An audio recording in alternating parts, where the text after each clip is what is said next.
Salut à tous, aujourd'hui une nouvelle vidéo d'intégration avec un exercice d'oral qui est tombé à Mines Télécom en MP. Donc l'énoncé est le suivant, on considère donc une suite à n qui est suite d'une intégrale de 0 à 1 de x puissance n ln de 1 moins x dx.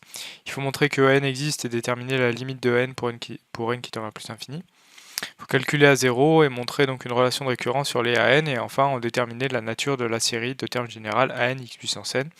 Donc voilà pour l'énoncé, n'hésite pas à mettre sur pause, à lâcher un petit like si tu penses que la vidéo va t'être utile et ensuite je vais donner des indications et passer directement à la correction. On est parti pour les indications. Donc la première indication c'est que pour le problème en 1 il faut faire un changement de variable et montrer que l'intégrande est un petit taux d'une fonction intégrable. Deuxième indication, il faut utiliser le théorème de domination pour calculer la limite. Pour la domination, il faut majorer fn par un fn0 où n0 c'est un entier naturel qui ne dépend pas de n. Deuxième question, première indication, faire un changement de variable. Deuxième indication, faire une intégration par partie sur la nouvelle intégrale. Troisième question, première indication, faire une intégration par partie. Deuxième indication, on veut dériver x puissance n, trouver une primitive de ln de 1 moins x. Quatrième question, première indication, on veut majorer le rayon de convergence avec la domination de la question 1. Deuxième indication, il faut minorer le rayon de convergence avec la relation de la question 3. Plus précisément, il faut montrer que n plus 1 à n, donc cette suite-là, diverge, et utiliser le fait qu'une série entière a même rayon que sa dérivée. En x égale 1, il faut utiliser la divergence de n à n moins 1, donc cette suite-là. Enfin, en x égale moins 1, il faut utiliser le critère des séries alternées. Allez, donc on est parti pour la première question. Donc on considère donc la suite de fonctions fn qui à x de 0 à 1 va associer x puissance n ln de 1 moins x. Donc c'est la fonction qui est à l'intérieur de l'intégrale. Donc fn elle est continue sur 0 à 1. En 1, on a peut-être un problème. En valeur absolue, fn de x, c'est x puissance n ln de 1 moins x, qui est équivalent pour x qui tend vers 1 à ln de 1 moins x. On pose t égale 1 moins x, et un tel changement de variable est affine, donc il est C1 et bijectif. Et on a que l'intégrale de 0 à 1 de valeur absolue de ln de 1 moins x dx, c'est l'intégrale de 1 à 0, donc on a permuté les bornes. Valeur absolue ln de t fois moins dt, donc le moins il vient du changement de variable.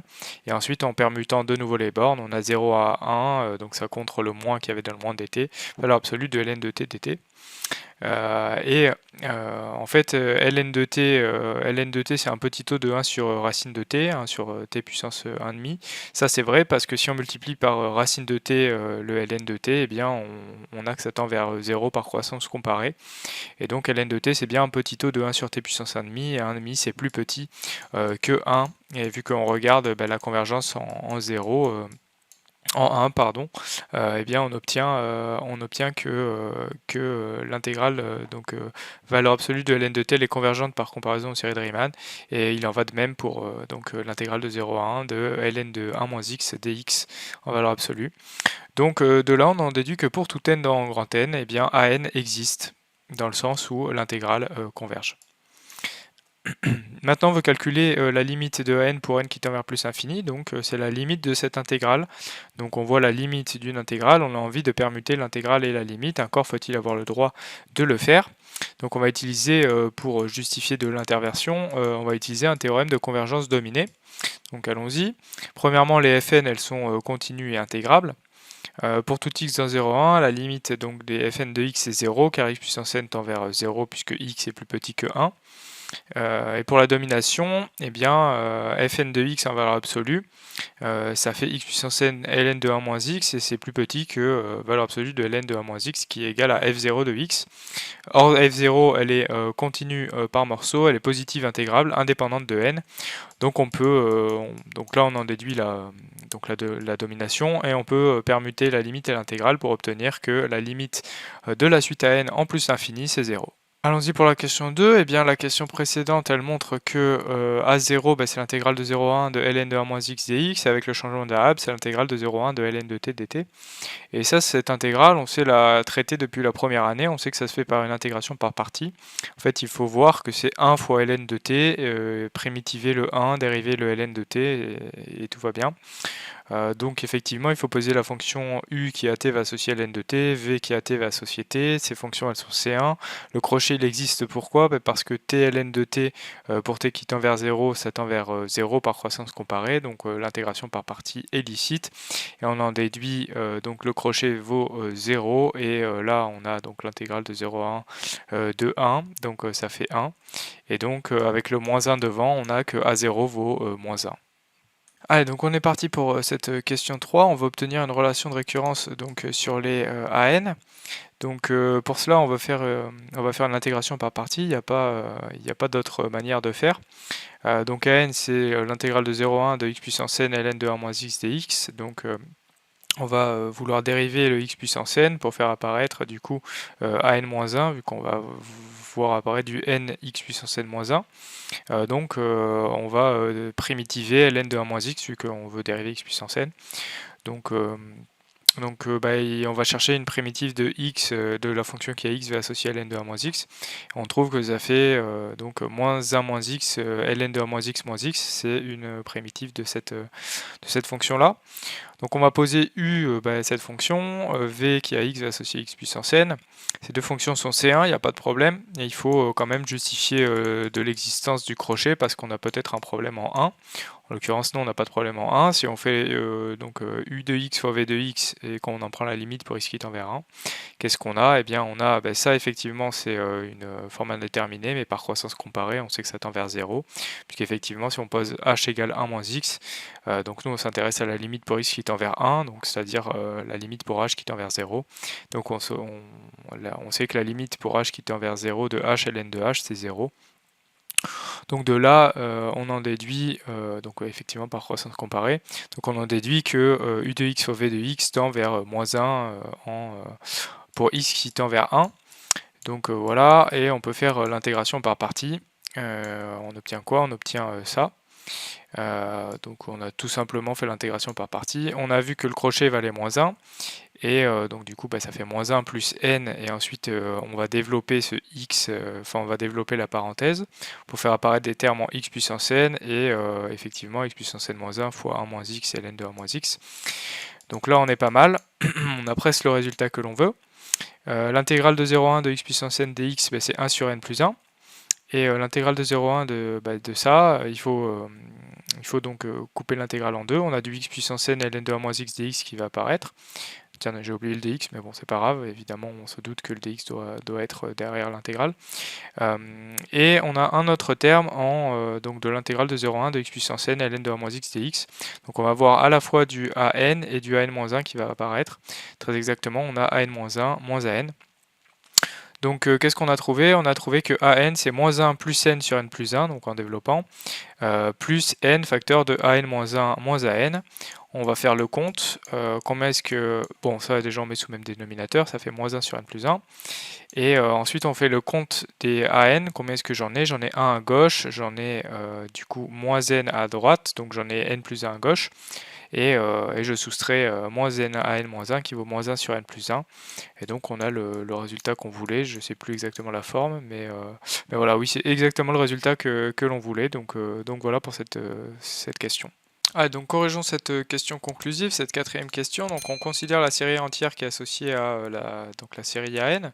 Donc on considère la fonction S qui a x d'un certain ensemble qu'on va chercher à déterminer, associe la série des AN x puissance n. Donc on veut estimer le rayon de convergence R de cette série, et après on regarde ce qui se passe à la limite du rayon de convergence. Donc parce qu'effectivement, déjà, il faut remarquer que la série de termes général an x puissance n, c'est une série entière. Donc en partant de là, on commence pas mal. Donc déjà, on va chercher à minorer, majorer cette série entière. Donc déjà, premièrement, on va réutiliser l'hypothèse de domination. Enfin, ce qu'on a montré pour la domination, c'est que fn est inférieur ou égal à f0. Donc en intégrant par la croissance de l'intégrale, on en déduit que an est inférieur ou égal à 0. Et à 0, on a vu que ça valait moins 1 par la question, je ne sais plus combien, la question 2 je crois. Donc voilà. Or, la somme des A0 x puissance n, c'est quoi? Ça fait moins la somme des x puissance n, et ça, on connaît le rayon de convergence d'une telle série, c'est R' égale à 1. Et donc, vu que AN est inférieur ou égal à moins 1, eh ben, on en déduit que R est supérieur ou égal à R', donc R est supérieur ou égal à 1. Maintenant, on aimerait montrer que R est inférieur ou égal à 1, et pour ça, on va utiliser la relation de récurrence qu'on a obtenue à la question précédente. Donc on a n plus 1 à n moins n à n moins 1 qui vaut moins 1 sur n plus 1. On va sommer cette relation. Le membre de droite il diverge, c'est une somme harmonique. Donc le membre de gauche diverge aussi. Or le membre de gauche c'est une série télescopique, donc on va en déduire la divergence d'une suite et donc pas d'une série. Donc effectivement, là, la limite pour grand N qui tend vers plus infini de la somme qui va de 0 jusqu'à grand N, qu'est-ce que ça donne? Ça va donner au final, les termes vont se compenser, il va juste rester que la limite donc pour grand N qui tend vers plus infini de N plus 1 à N égale à plus infini. Donc voilà. La série entière du coup x somme des AN x puissance n, elle peut s'écrire sous la forme somme des AN x puissance n plus 1. Cette série elle a le même rayon de convergence que sa dérivée, et donc c'est quoi sa dérivée? C'est somme des n plus 1 AN x puissance n, et donc en particulier, si on prend x égale à 1, on a la somme des n plus 1 à n 1 puissance n qui fait la somme des n plus 1 à n. Et ça diverge grossièrement puisqu'on a dit que n plus 1 à n tendait vers plus infini en plus infini. Donc on a divergence grossière de la série. Et donc r est inférieur ou égal à 1. Et donc au final, par conjonction, vu que r est inférieur ou égal à 1, supérieur ou égal à 1, r est donc égal à 1. Donc voilà, on en déduit déjà que la série elle converge sur moins R ouvert. Et maintenant on va regarder où R égale à 1, et maintenant on va regarder ce qui se passe en x égale R et x égale moins R, donc en x égale 1 et x égale moins 1. Donc en 1, qu'est-ce qui se passe, on va étudier la nature de la somme des AN. On a que n plus 1 à n elle est décroisante et elle diverge. Et on a l'lim de n plus 1 à n qui vaut moins l'infini. Donc à partir d'un certain rang, il existe n0 appartenant à grand N, tel que pour tout n supérieur ou égal à n0, n plus 1 à n est inférieur ou égal à moins 1.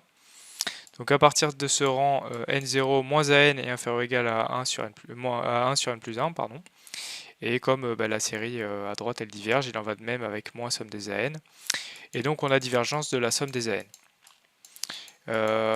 Pour l'étude en x égale moins 1, on doit étudier la nature de la somme moins 1 puissance n à n. L'intégrande elle est négative sur l'ensemble sur lequel elle est intégrée, donc pour tout n appartenant à grand N, AN est négatif. Donc moins 1 puissance n à n elle est bien alternée, effectivement AN est de signe constant, et moins 1 puissance n ça va changer de signe une fois sur deux, donc on a bien une alternance de signes, donc parfait. De plus, n plus 1 moins an, qu'est-ce que ça fait? Est-ce qu'elle est décroissante ou pas cette somme-là? Donc on va voir ça. N plus 1 moins an, ça fait ça. X puissance n plus 1 moins x puissance n, c'est négatif. Ln de 1 moins x, c'est négatif sur l'ensemble de définition. Donc ça montre que n plus 1 est supérieur ou égal à n. Ensuite on multiplie par moins 1, ça change le signe des inégalités, et on en prend la valeur absolue en fait parce que on vient de dire que AN est toujours négatif, donc la valeur absolue de AN c'est moins AN, et donc on a obtenu finalement que donc le module de AN définit une suite qui est décroissante, et la question 1 elle montre que la limite pour n qui tend vers plus infini de la valeur absolue de AN c'est 0, donc on peut appliquer le critère spécial des séries alternées et obtenir la convergence donc pour x égale moins 1. Et au final, qu'est-ce qu'on a montré? On a montré que l'ensemble donc de définitions c'était de la série entière, c'est moins 1 fermé, 1 ouvert, et ça c'est donc l'ensemble sur lequel la série de termes générales AN x puissance n converge. Voilà, donc c'est fini pour cet énoncé qui est quand même assez difficile, surtout la dernière question pour un sujet donc de Mines Télécom, c'est assez violent, mais de manière générale c'est un bel exercice qui permet de revoir bien le cours. Donc j'espère que tu auras appris des choses. En tout cas, n'hésite pas à t'abonner, à liker, à mettre la cloche, il y a plein de nouvelles vidéos qui vont arriver, j'espère te retrouver sur l'une d'elles. Salut!